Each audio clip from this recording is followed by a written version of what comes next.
भारत में हर साल 30,000 से ज़्यादा रेप केसेस देखे जाते हैं। क्या दुनिया में से भारत एक ऐसी कंट्री है जहां सबसे ज़्यादा रेप केसेस सामने आते हैं?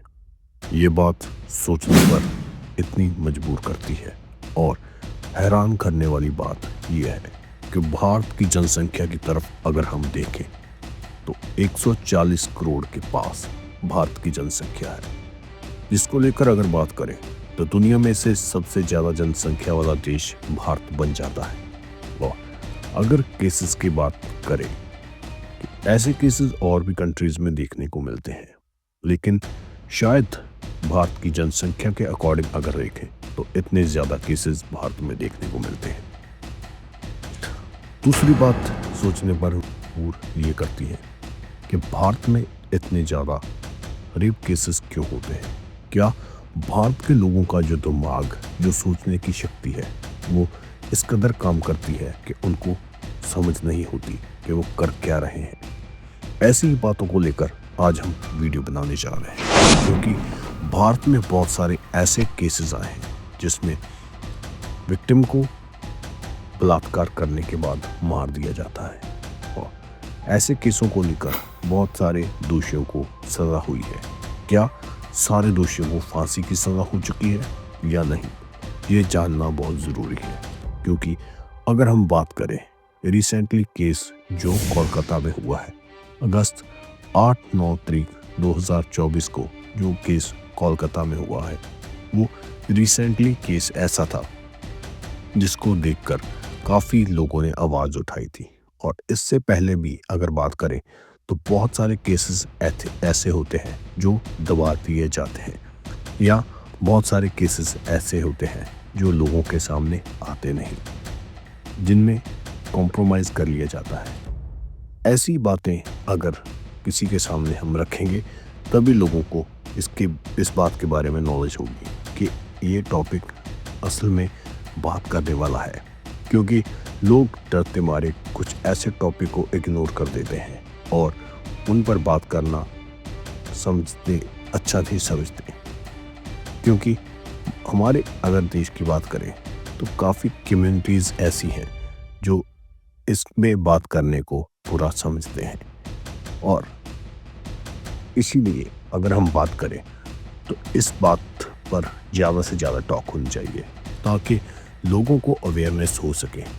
इस वीडियो को बनाने का मकसद सिर्फ यही है, क्योंकि जैसे ही कोलकाता केस जिसमें एक ट्रेनिंग डॉक्टर के साथ रेप किया जाता है वो कहानी सामने आती है, तो सारे वो पिछले केस निकलकर सामने आ जाते हैं जिनमें बड़ी दरिंदगी के साथ किसी लड़की को रेप करने के बाद मार दिया जाता है।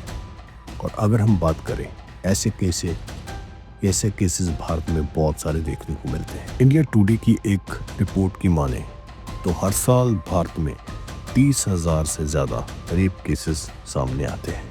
ये बात सोचने में बहुत बड़ी लगती है, लेकिन क्या सच में इतने केस सामने आते हैं? तो जी हाँ, बहुत सारे केसेस ऐसे हैं जो भारत में देखे जाते हैं। और इसके पीछे कारण क्या है? क्या लोगों का दिमाग बिल्कुल उस तरफ काम कर रहा है जिन पर हमें सोचना नहीं चाहिए, या फिर कोई और कारण है? कुछ साल पहले दिल्ली में एक निर्भया कांड होता है जिसमें लड़की का रेप करके मार दिया जाता है और बड़े बुरे तरीके से लड़की को मारा जाता है।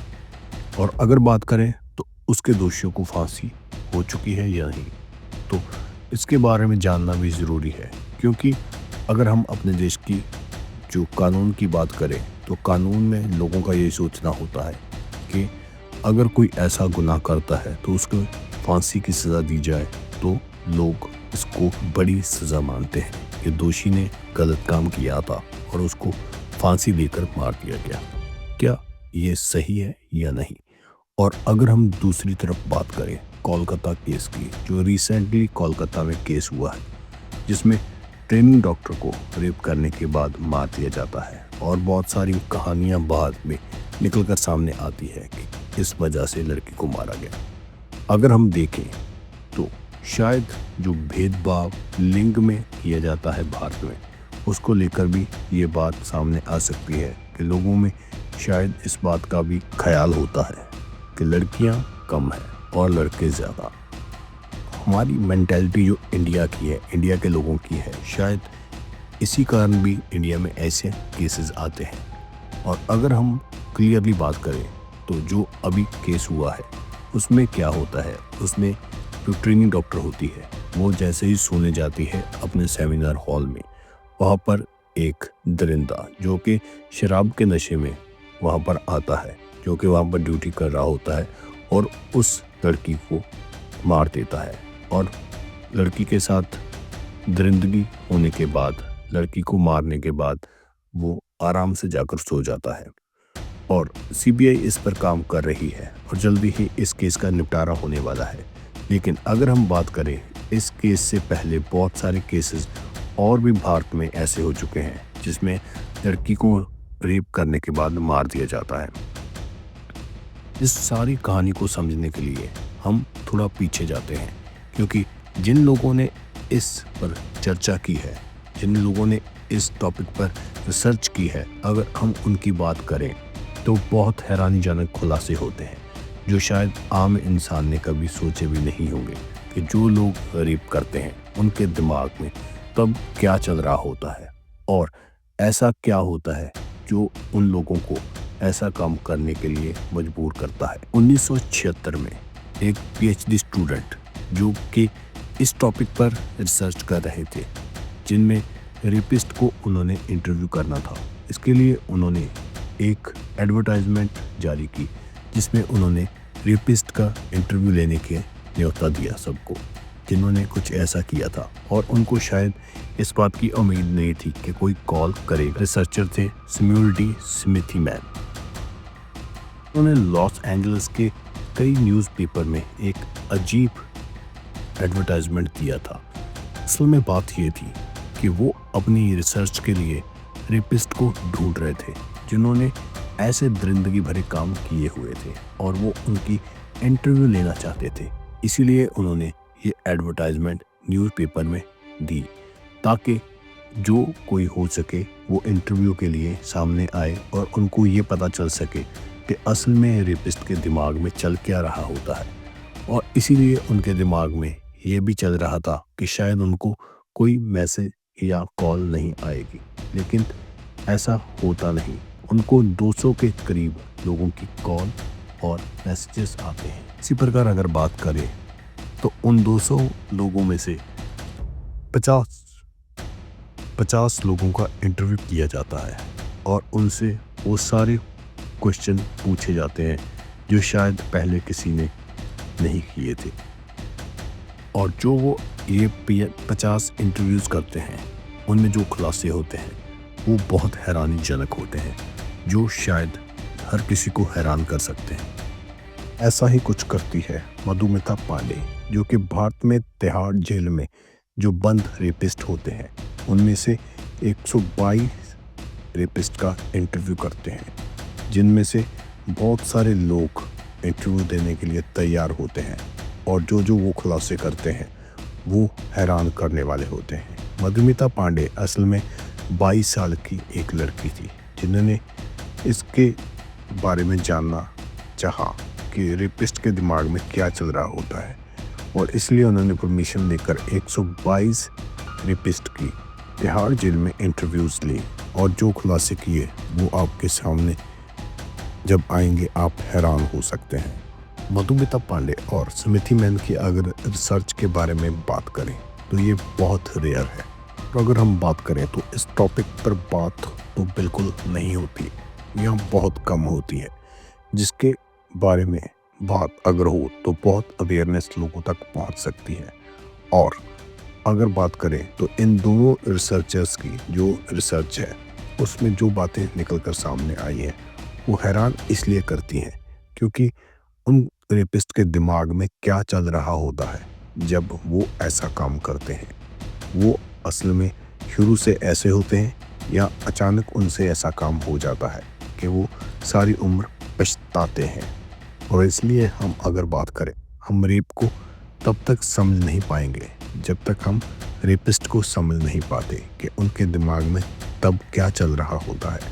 और जो कुछ रिसर्च में सामने आया वो हैरान करने वाला था, क्योंकि जैसे कोई रेपिस्ट होता है तो लोगों की धारणाएं उसके बारे में ये होती है कि ये दरिंदा है, ये जानवर है, या इसके सोचने की शक्ति जो है वो राक्षस जैसी है। अगर ऐसी बात करें तो जो इंटरव्यूज़ ली गई हैं इन रेपिस्ट से, तो देखने में ये आया था कि बहुत सारे रेपिस्ट वो आम इंसान की तरह थे। उनके सोचने की शक्ति बहुत नॉर्मल थी और वो जैसे ऐसे बिहेव करते हैं जैसे कोई नॉर्मल आदमी करता है। मधुमिता पांडे की रिसर्च में तो उन्होंने यहाँ तक कह दिया कि जब वो रेपिस्ट के साथ बात कर रहे थे तो कुछ बातों को लेकर उनको रेपिस्ट पर भी दया आ रही थी कि उन्होंने ऐसा काम कर कैसे दिया। ये बहुत सारी बातें होती हैं कि उस टाइम दिमाग में चल क्या रहा होता है। असल में दिमाग ऐसा क्या कर देता है जब रेपिस्ट इतना भयानक काम कर देता है। और यही बात एक कनेडियन रिसर्चर ने भी कही थी।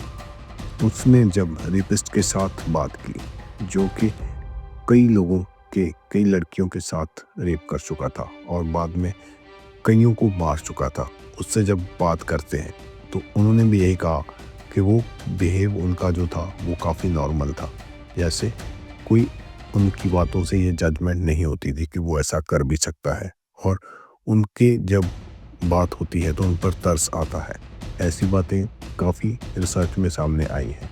लेकिन जब वो दरिंदगी करते हैं तब ऐसा क्या होता है जो उनको कंट्रोल करने की जो क्षमता होती है वो ख़त्म कर देता है, और वो ऐसा कुछ कर देते हैं जो शायद किसी ने सोचा भी नहीं होता, और शायद बाद में जब वो भी सोचते हैं कि उनसे ये कुछ हो गया है तो वो भी पछताते हैं, और ये पश्चाताप सारी उम्र उनके साथ चलता है।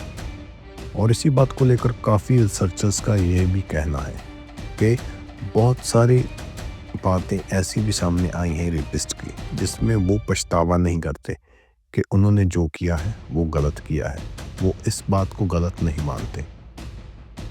रिसर्चर मैरी कोस जो कि प्रोफेसर ऑफ पब्लिक हेल्थ ने अपनी एक रिपोर्ट में ये कहा कि जब उन्होंने दोषी से बात करने की कोशिश की तो उसने इस बात को मान लिया कि रेपिस्ट ने ज़बरदस्ती की है, तो रेपिस्ट इस बात को लेकर मान जाता है कि हाँ उसने ऐसा किया है। लेकिन जब वो ये क्वेश्चन करती है कि उन्होंने क्या रेप किया है तो वो जो दोषी होता है वो इस बात को मना कर देते हैं। तो इसी बात से एक बात ये भी समझने को आती है कि जो रेपिस्ट होता है उसको जब ये कहा जाता है कि उसने गलत काम किया तो वो मानते हैं कि हाँ उनसे हुआ है, लेकिन वो जब रेप की बात आती है तो वो ये नहीं मानते कि उनके द्वारा रेप किया गया है। और जो इंडियन रिसर्चर है जो मधुमिता पांडे है उसका भी यही कहना है कि जो रेपिस्ट होते हैं जब उनसे ये पूछा जाता है कि उन्होंने रेप किया है तो वो इस बात को मानते ही नहीं कि उन्होंने ये घिनौना काम किया है। इसी बात को लेकर कई दोषी तो सारा दोष विक्टिम पर डाल देते हैं कि उनकी वजह से ही ऐसा कुछ उसने किया है। मधुमिता पांडे की रिसर्च में तो उन्होंने ये भी कहा है कि जो रेपिस्ट होते हैं वो अपने आप को इस बात के लिए समझा लेते हैं कि जो कुछ हुआ है वो कुछ जायज़ नहीं है, और इस बात को कॉग्निटिव डिसोनेंस कहा जाता है। और इसी प्रकार मधुमिता पांडे की जो रिसर्च है उसने बताया कि एक 49 साल का जो दरिंदा था उससे अगर रेपिस्ट से जब बात हुई तो उसने 5 साल की लड़की के साथ रेप किया था। तो जब उसके साथ बात होती है तो उसका यही कहना होता है कि इस लड़की का और उसकी माँ का जो करैक्टर था वो गलत था, और ये उस इंसान को गलत काम करने के लिए उकसा रही थी, इसलिए उसने ये गलत काम किया है और इसको सबक सिखाना ज़रूरी था। और इसी प्रकार कुछ दोषी विक्टिम को ब्लेम करते थे। और मधुमिता पांडे ने कुछ और रिसर्च और भी लोगों पर रिसर्च की, जैसे और लोगों से भी पूछा रेपिस्ट से, और 65 ऐसे रेपिस्ट से जिन्होंने कत्ल किया हुआ था रेप के बाद, और उनसे जब मधुमिता पांडे ने पूछा तो उनका यही कहना था कि हाँ उन्होंने ये गलत काम किया है। कुछ लोग मान रहे थे और कुछ नहीं मान रहे थे। यही थिंकिंग देखने में सामने आई थी जब उन्होंने कुछ रेपिस्ट से इंटरव्यू की थी। और इसी प्रकार ज़्यादातर दोषी विक्टिम को ही ब्लेम करते हैं। लेकिन ज़रूरी नहीं कि सारे दोषी ऐसा करते हैं। कुछ दोषी अपनी गलती भी मान लेते हैं और ये कहते हैं कि उनसे गलती हुई है। जिस प्रकार हर किसी के सोचने की जो शक्ति है, जो हर किसी के सोचने का जो मानक है और अलग अलग है, इसी प्रकार जो 49 ईयर का दोषी था, उसका यही कहना था कि उसने 5 साल की लड़की के साथ जो बलात्कार किया है, उसका कारण उस लड़की को सज़ा देना था और उसने ऐसा करके अपनी जो तड़ी है वो बना कर रखी है और उस लड़की के साथ अब कोई शादी नहीं करवाएगा। और यहाँ तक वो रेपिस्ट का कहना होता है कि मैंने उस लड़की की ज़िंदगी बर्बाद कर दी है और अब वो वर्जिन नहीं है और कोई उससे शादी भी नहीं करवाएगा। लेकिन जब वो दोषी जेल से बाहर आएगा तो वो उस लड़की से शादी करवा देगा। इन बातों से पता चलता है कि रेपिस्ट की कोई अंडरस्टैंडिंग ही नहीं है कंसेंट और रेप के बारे में, और यही कुछ सोच काम करती है। जैसे ये रेपिस्ट अपना मालिकाना हक जमा रहा है ऐसा कुछ करने के बाद भी। ये तो एक बात हुई। और अगर हम बात करते हैं तो जो रिसेंटली केस हुआ है उसके बारे में बात करते हैं। जो कोलकाता में केस हुआ है उसमें भी अगर हम बात करें तो जो दोषी इस केस में सामने आया है जिसका नाम संजय रॉय है, अगर उसकी बात करें तो वो दोषी की जो मेंटालिटी है वो भी काफ़ी गंदे वाली थी। जैसे वो जो था वो नशे का आदी था और जो बातें अभी तक सामने आई थी, तो उस दिन भी जब उसने ऐसा घिनौना काम किया तो उससे पहले उसने नशा किया हुआ था, तब वो शराब के नशे में था जब उसने ये सारा कुछ किया। और यही बातें निकल कर सामने आ रही थी कि वो जो उसने नशे की हालत में गलत मूवीज़ भी फ़ोन पर बार बार देख रहा था, जिसके बाद वो हॉस्पिटल में आता है और हॉस्पिटल में आने के बाद वो इधर उधर ढूंढना शुरू कर देता है और इसी प्रकार उसको 4th मंजिल पर सेमिनार हॉल में ये डॉक्टर बिटिया दिखती है जिसके साथ वो ये सारा घिनौना काम करता है। और उसके पहले की अगर बात करें तो वो नशे में होने के कारण वो जैसे रेड अलर्ट एरिया से आता है और उसका दोस्त वहाँ पर जा आता है रेड अलर्ट एरिया में, लेकिन वो जाता नहीं, वो हॉस्पिटल में आ जाता है और नशे में होने के कारण वो शिकार ढूंढता है। और जैसे ही उसको ये लड़की मिलती है वो दरिंदगी कर देता है और उसको बाद में मार देता है और आराम से जाकर अपने कमरे में सो जाता है। इसी प्रकार अगर सोचने की बात करें तो नशे में होने के कारण शायद उसको इस बात का अंदाज़ा भी नहीं था कि उसने क्या कुछ किया है, लेकिन जो लड़की की बॉडी पर निशान मिले हैं वो काफ़ी दरिंदगी भरे हैं, जिनसे ये सारी बात निकल कर सामने आती है कि उस टाइम क्या कुछ हुआ होगा और कितनी दरिंदगी के साथ उस लड़की को मारा होगा। क्योंकि जिस प्रकार उसकी बॉडी पर निशान है उससे यही पता चलता है कि उस लड़की ने काफ़ी जद्दोजहद की है खुद को बचाने के लिए और काफ़ी ये दोषी काफ़ी स्ट्रांग होने के कारण उसने काफ़ी उसके मुंह पर मारा होगा, जिस वजह से उसकी जो चश्मा था लड़की का वो टूट जाता है और काफ़ी खून निकलता है आँख के आसपास और गर्दन के पास काफ़ी खून निकलता है और काफ़ी नाखूनों के निशान लड़की के बॉडी पर मिलते हैं, जो पोस्टमार्टम में सामने आता है कि जो निशान उसकी बॉडी पर पाए गए थे वो इसी दोषी के हैं।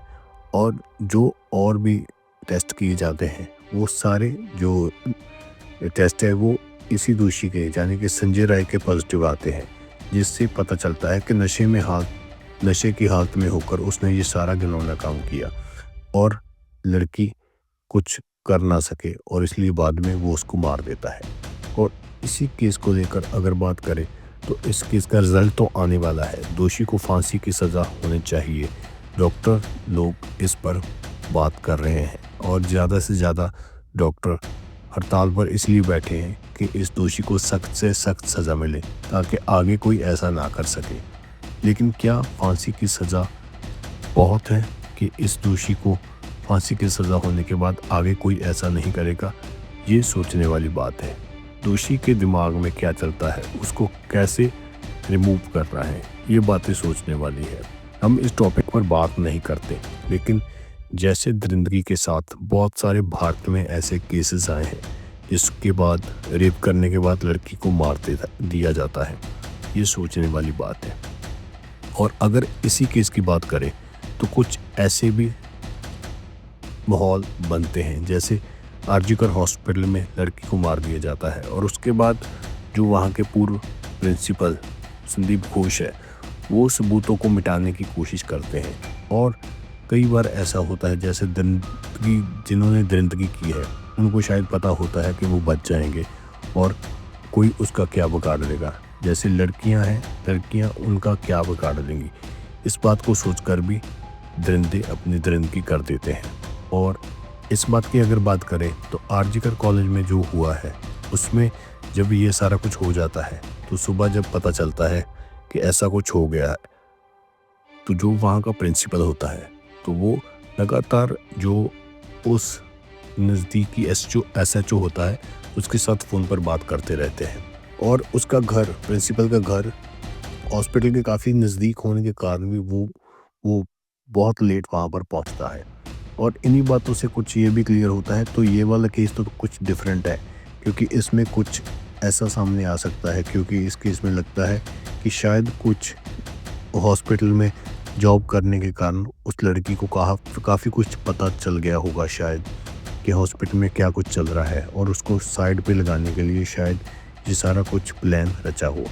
ये सामने आना बाकी है। लेकिन जो वहाँ पर होता है, जैसे दूसरे ही दिन उसी हॉस्पिटल में जहाँ पर लड़की की मौत होती है वहाँ पर कंस्ट्रक्शन का काम शुरू कर दिया जाता है और काफ़ी सबूत मिटाने की बात सामने आती है। सीबीआई रिसर्च जब करती है, सीबीआई का यही कहना होता है कि जैसे ही दूसरे दिन जब कंस्ट्रक्शन के लिए तोड़फोड़ की जाती है तो काफ़ी सबूत मिट गए लगते हैं, जिससे इस केस में काफ़ी वीकनेस आती है।